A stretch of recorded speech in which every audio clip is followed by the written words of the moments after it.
हम लोग एक ही चीज पर न जाने कितनी बार टैक्स भरते हैं। जैसे कि जब आप पैसा कमाते हैं तो इनकम टैक्स भरते हैं, उस इनकम से आप गाड़ी खरीदते हैं तो गाड़ी खरीदने पर जीएसटी देते हैं, जब गाड़ी खरीदते हैं तो रोड टैक्स भी सरकार आपसे वसूलती है, फिर रोड डेवलपमेंट सेस भी आपसे लेती है, अब आप मोटर इंश्योरेंस भी कराएंगे गाड़ी का तो उस पर भी जीएसटी लेती है, और उसके बाद आप जब पेट्रोल या डीजल भरवाएंगे उस पर भी सेस और वैट लेती है, और अंत में जब आप अपनी गाड़ी को सड़क पर चलाएंगे तो टोल टैक्स के नाम पर जनता से पैसा वसूलती है। इतने सारे टैक्सेशन ओवरलोड कर हम इस देश के आम आदमी का खून चूस रहे हैं सर। इस देश में इन्फ्लेशन पर भी जीएसटी लग रहा है। वो कैसे लग रहा है?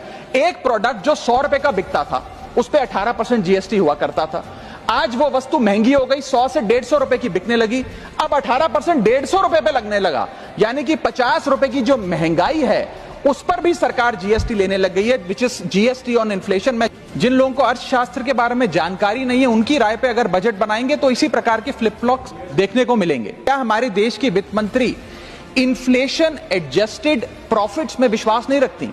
क्या उन्हें इन्फ्लेशन का ज्ञान नहीं है? क्या वो जानती नहीं कि इस देश में महंगाई एक प्लेग की तरह फैलती जा रही है?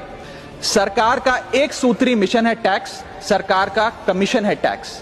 जगने पे टैक्स, सोने पर टैक्स, हंसने पर टैक्स, रोने पे टैक्स, खाने पे टैक्स, पीने पे टैक्स, बच्चों की पढ़ाई पे टैक्स, बुजुर्गों की दवाई पर टैक्स, फसलों की बुआई पे टैक्स, ट्रेन और यात्रा हवाई जहाज पर टैक्स, खरीदने पर टैक्स, बेचने पे टैक्स, फैलने पे टैक्स, समेटने पे टैक्स, सड़क पे टैक्स, आसमान पे टैक्स, गाड़ी पे टैक्स, मकान पे टैक्स, सपनों पर टैक्स, अरमान पे टैक्स, खुशी पर टैक्स, मुस्कान पर टैक्स, दिन रात की गाड़ी कमाई पर टैक्स, किताब पर टैक्स, सियाही पे टैक्स, सब्जी पर टैक्स, मिठाई पे टैक्स।